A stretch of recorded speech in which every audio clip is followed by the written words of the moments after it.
여호수아 20장 1절에서 9절 말씀입니다. 구약 350면에 있습니다.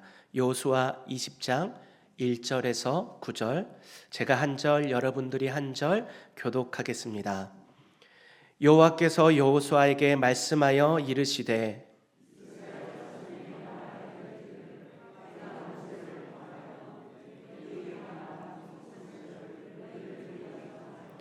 부지 중에 실수로 사람을 죽인 자를 그리로 도망하게 하라. 이는 너희를 위해 피의 보복자를 피할 곳이니라.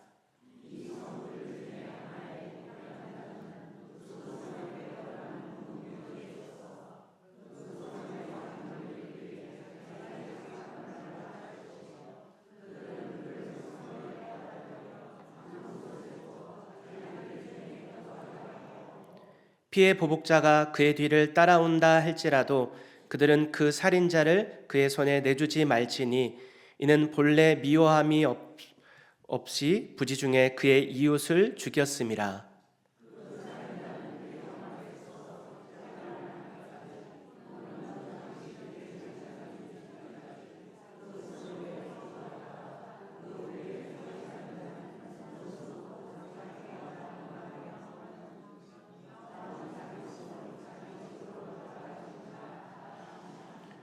이에 그들이 납달리의 산지 갈릴리 게데스와 에브라임 산지의 세겜과 유다 산지의 기럇 아르바 곧 헤브론과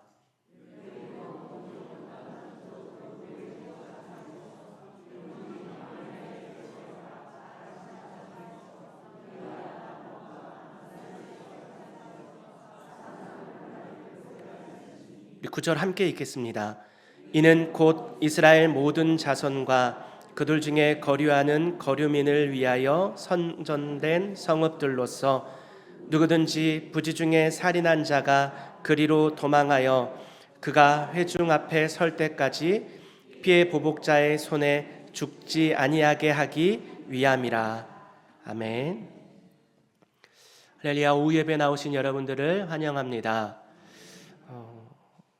오늘 이 자리에 올라오기까지 많은 분들께서 관심과 또 걱정 어린 마음으로 여러 위로의 말씀들을 해주셨습니다. 감사하기도 하고 또 한편으로는 죄송한 마음이 함께 있습니다. 무엇보다 장례 가운데 계셨던 목사님과 사모님이 누구보다 난처하셨을 것 같은 마음을 가집니다. 그런데 계속 저희에게 오셔서 먼저 걱정해 주셨는데 먼저는 사모님과 또 남은 가족들 가운데 하나님의 위로하심이 있기를 소망합니다. 예상치 못하게 돌아오는 길에 사고가 났는데 이제 와서 생각해 보면은 사고가 난 그 순간에 봉고 안에 타고 계셨던 모든 분들의 고백이 감사하다라는 고백이셨습니다. 감사하다라고 고백하신 게 생각이 나는데 얼마든지 더 큰 사고로 이어질 수 있었는데 하나님께서 지켜주셨다. 이만하면 다행이다라고 다들 고백하셨습니다. 이것이 믿는 자들의 고백인 것 같습니다. 사고 가운데서도 하나님께서 함께 하셨고 지켜주셨다는 그 신뢰를 잃지 않는 것입니다. 그 마음으로 모든 것들을 해석할 때 하나님의 은혜에 감사하다라는 고백이 남는 것 같습니다. 크고 작은 후유증들이 있지만 입원해 계시는 우리 성도님들께서 하루빨리 전혀 후유증이 남지 않고 잘 회복되셔서 다시 만나서 또 주님을 예배하기를 간절히 소망합니다. 이 시간 주님은 나의 도피성이라는 제목으로 함께 말씀을 나누겠습니다. 오래전에 미디어를 통해서 접하게 된 영상 중에 탈북민들의 탈북 영상을 본 기억이 있습니다. 이들이 탈북하기 위해서 중국으로 넘어갔고 그 가운데서 이들이 간절히 피하기를 원하는 장소가 있었는데 바로 대사관이었습니다. 대부분의 나라에는 외교를 위해서 각 국의 대사관들이 있는데 그 영토만큼은 그 나라에 속하기 때문에 법적으로 그 대사관 속에 들어가면 본국이 건들지를 못하게 되는 것입니다. 그래서 여러 명의 탈북 가족들이 여행객인 척 위장을 하고 중국 내에 있는 스페인 대사관을 일사불란하게 담을 넘어서 가는 영상이었습니다. 그 가운데서 무사히 대사관을 넘어서 안전하게 되는 사람도 있고 또는 붙잡히게 되어서 울부짖는 사람들의 영상이었습니다. 넘어가기만 하면, 들어가기만 하면 살게 되는 것입니다. 그들의 안전이 보장되게 되는 것입니다.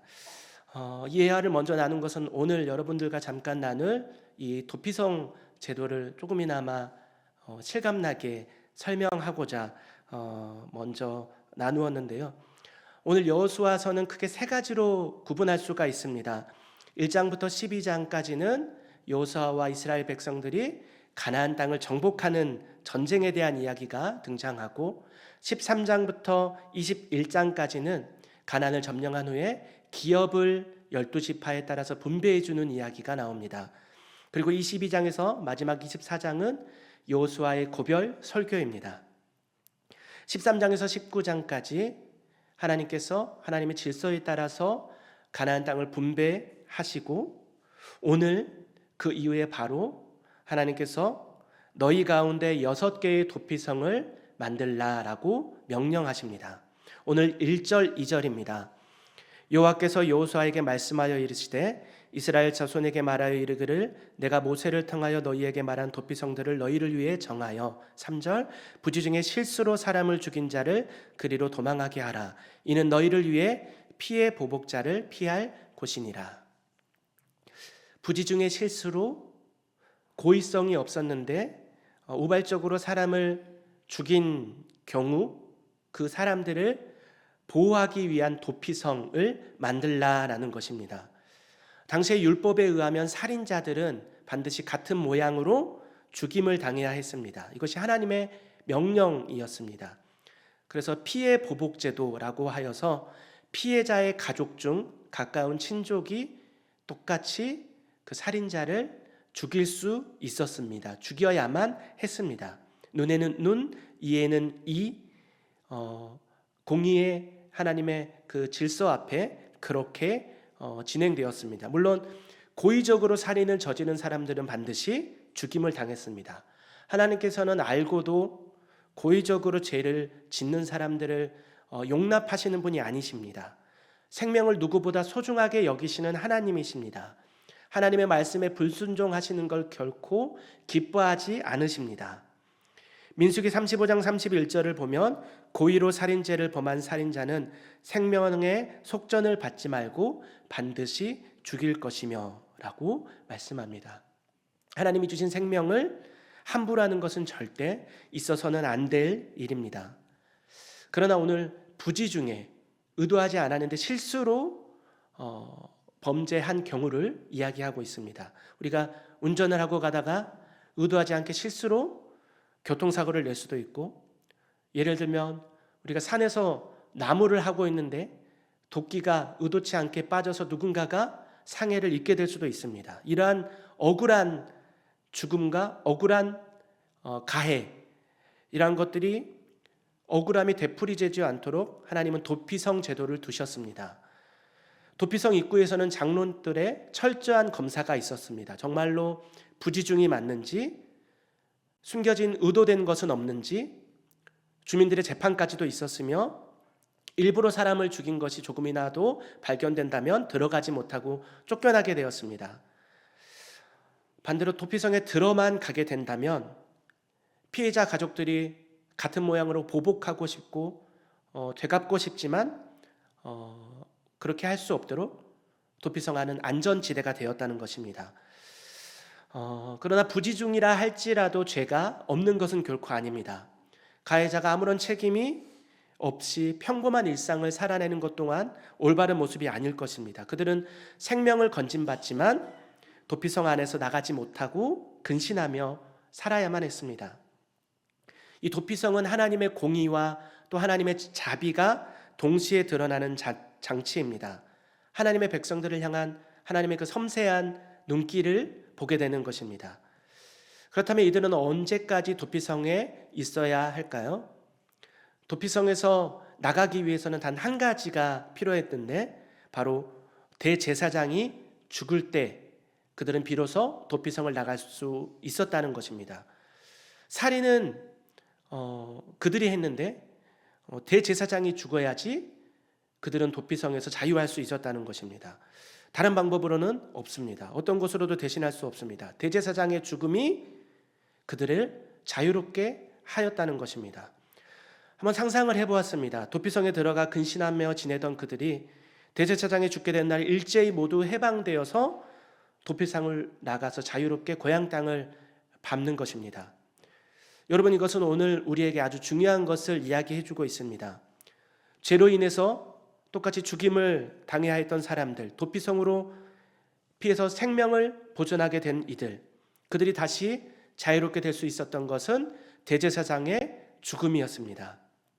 히브리서에서는 우리에게 오신 완전한 대제사장을 우리의 예수 그리스도로 설명하고 있습니다. 히브리서 9장 11절 12절입니다. 그리스도께서는 장래 좋은 일의 대제사장으로 오사 손으로 짓지 아니한 것 곧 이 창조에 속하지 아니한 더 크고 온전한 장막으로 말미암아 염소와 송아지의 피로 하지 아니하고 오직 자기의 피로 영원한 속죄를 이루사 단번에 성소에 들어가셨느니라. 대제사장의 본래 역할은 하나님과 백성들을 연결해 주는 역할입니다. 히브리서에서는 예수 그리스도를 하나님과 우리를 연결하시는 완전한 대제사장으로 설명하고 있습니다. 장래에 이스라엘의 어떤 대제사장들과 비교할 수 없는 완전한 대제사장으로 동물의 피가 아니라 흠없는 어린 양의 피로써 단번에 용서를 이루셨다라고 말씀합니다. 도피성 제도의 대제사장의 죽음만이 그들 안에 있는 그들을 자유롭게 할 수 있는 유일한 길이었던 것처럼 완전한 대제사장이신 예수님의 죽음은 바로 우리의 죄가 사함받을 수 있는 유일한 길이 바로 그 예수님의 십자가의 대속의 죽음에 있다라고 하는 것을 보여주는 것입니다. 대제사장은 예수님의 모형이며 도피성 제도 자체가 예수님의 그 십자가 구속의 모형이자 그림자인 것입니다. 물론 다 담아낼 수는 없습니다. 도피성은 부지 중에 실수한 사람을 잠깐이라도 구해줄 수 있는 장치에 불과했지만 오늘 예수님의 그 십자가 사랑은 연약하여서 또 넘어지고 실수하고 범죄한 우리의 모두의 죄악을 예수님의 그 십자가가 담당하셨습니다. 우리 오늘 본문 7절 8절을 보게 되면 6개의 도피성이 등장합니다. 도피성은 요단강 주변으로 그들 각 12지파가 살아가는 가운데 누구라도 하루면 갈 수 있는 가장 가까운 거리에 6개의 도피성이 설치되었습니다. 누구든지 찾을 수 있는 곳, 언제든지 갈 수 있는 곳, 이스라엘 백성뿐 아니라 이방인일지라도 어느 누구라도 억울한 죽음을 피해서 도망갈 수 있었습니다. 오늘날 또한 구원의 길은 그리 멀리 있지 않습니다. 가까이 있습니다. 누구라도 찾아올 수 있습니다. 그러나 그것이 너무도 가볍게 여겨질 때가 있습니다. 6개의 도피성의 이름을 통해서도 예수님의 그 십자가 구속의 복음을 찾아볼 수 있습니다. 첫 번째 도피성은 납달리 산지의 갈릴리 게데스, 그 의미는 거룩하다라는 의미를 담고 있습니다. 내가 거룩한즉 너희를 지켜주겠다. 두 번째 도피성은 세겜, 어깨라는 뜻이 담겨 있습니다. 이사야서를 보게 되면 한 아기가 우리에게 낳았는데 그의 어깨를 정사를 메었다라고 기록합니다. 세례 요한은 예수님을 가리켜 보라 세상 죄를 지고 가는 하나님의 어린 양이다라고 말씀합니다. 어깨, 예수님의 어깨에 그 세상의 모든 무거운 죄를 지우고 우리는 자유함을 얻게 되었습니다. 세 번째 도피성은 헤브론, 교제라는 의미를 담고 있습니다. 우리는 범죄하였지만 하나님은 여전히 우리와 교제하기를 원하십니다. 네 번째 도피성은 베셀, 요새를 뜻합니다. 하나님이 지켜주신다는 것입니다. 길랏 라몬, 가장 높은 곳, 가장 높이 계신 하나님을 의미합니다. 바산골라, 받아준다, 기쁨이 나는 의미를 담고 있다고 합니다. 어느 누구도 너희를 받아주지 않을지 모르지만 나는 너를 기뻐한다. 나는 너희를 받아주겠다라는 것입니다. 6개의 도피성의 이름 또한 하나님의 그 크신 사랑에 숨겨진 의미가 담겨져 있습니다. 그 사랑의 결정체이신 예수님을 생각하게 됩니다. 시편 46편 1절입니다. 다윗의 고백입니다. 여호와는 나의 피난처시요 환난날에 만날 큰 도움이시라. 도피성은 하나님의 공의와 자비가 동시에 드러나는 장치입니다. 성경에 하나님의 그 공의와 자비가 동시에 드러나는 또 하나의 장치가 있다면 바로 십자가입니다. 우리 모두는 하나님의 법을 어긴 죄인이기에 죽음의 형벌 아래 있습니다. 하지만 하나님은 그 죄인을 그저 심판하지 아니하시고 그 모든 죄를 예수 그리스도의 그 십자가에 예수님께 담당시키셔서 하나님의 그 공의를 버리지 아니하셨고, 예수님은 부활하셔서 우리의 주가 되셔서 하나님의 그 자비와 그 사랑을 우리에게 여전히 보여주셨습니다. 구약의 도피성을 넘어 예수님의 십자가는 알면서도 또 넘어지고 또 허덕이고 또 넘어지는 우리에게 손을 내미시고 계십니다. 그 길은 누구에게나 쉽고 신분, 계층, 남녀, 노소 불문하고 열려 있습니다. 항상 우리의 가까이 있습니다. 도망자의 책임은 빨리 피하는 것입니다. 우리의 피할 곳은 어디입니까? 우리의 피할 바위요 요새는 무엇입니까? 사람도 재산도 성공도 아닌 예수 그리스도 한 분이신 줄로 믿습니다. 대제사장이 죽어야 비로소 자유할 수 있었던 이스라엘 백성들을 볼 때 우리는 완전하신 대제사장 예수 그리스도를 기억해야 합니다. 예수님은 죽음에서 끝나지 않으시고 부활하심으로 우리에게 참 자유를 주셨습니다. 우리가 믿는다는 것은, 예수 이름의 구원이 있음을 믿는 자들은 결코 죄를 짓는 데 기뻐할 수 없습니다. 이것을 가볍게 여기지 않습니다. 믿음의 가장 큰 증거는 변화입니다. 돌이킴입니다. 만 가지 우리의 죄악을 하나님의 은혜로 용서받았기 때문에 그 은혜에 감사하여서 변화된 삶을 살아가는 것입니다. 죄와 싸워 나아가는 것입니다. 무엇보다 사랑하는 것입니다. 우리의 도피성 되시는 예수님을 믿는다면 이제 우리가 죽음으로 향해 가고 있는 세상에 예수님을 모르는 사람들에게 도피성이 되어주어야 합니다. 교회가 도피성이 되어야 합니다. 우리 공동체가 정죄가 아니라 회복과 안전함을 주는 피난처가 되어야 합니다. 우리 한 사람 한 사람이 믿지 않는 자들에게 피난처가 되어야 합니다. 그런데 오늘날 믿는 우리들이 도피성이 되지 못하고 오히려 때론 정죄하고 선을 긋고 품지 못하고 세상 사람들에게 오히려 손가락질을 당하며 살아갈 때가 있는 것 같습니다. 우리는 어떻습니까? 예수님이 나의 피난처이심을 믿으십니까? 또한 여러분들 또한 도피성이 되고 계십니까? 혹 보복자가 되어 있지는 않으십니까? 오늘 말씀을 통하여서 우리의 신앙을 점검하고 우리의 도피성 되시는 예수님의 크신 사랑을 깨닫고 세상 가운데서 정말로 사랑과 위로가 필요한 이들을 향한 하나님의 시선, 그 가운데 우리가 함께 거하며 피난처가 되어주고 위로와 무엇보다 복음으로써 그들을 우리의 한 형제 자매로서 회복해 나아가는데 아름답게 함께 쓰임받는 축복의 통로가 되는 저와 여러분들이 되시기를 축복드립니다. 오늘도 우리의 유일한 도피성 피난처 되시는 예수님만으로 충만하는 저와 여러분들 되시기를 축원합니다. 기도하겠습니다. 하나님 아버지 감사합니다. 가나안을 살아간 이스라엘 백성들을 향해 도피성 제도를 두셨고 그것을 통하여서 오늘 우리의 피난처 되시는 예수 그리스도의 십자가 사랑을 깨닫게 하시니 감사합니다. 주님 베푸신 은혜 기억하면서 우리 또한 세상 가운데서 누군가에게 도움을 주는 피난처가 되어 진리신 주님만을 드러낼 수 있도록 함께하여 주시옵소서. 예수님의 이름으로 기도합니다. 아멘.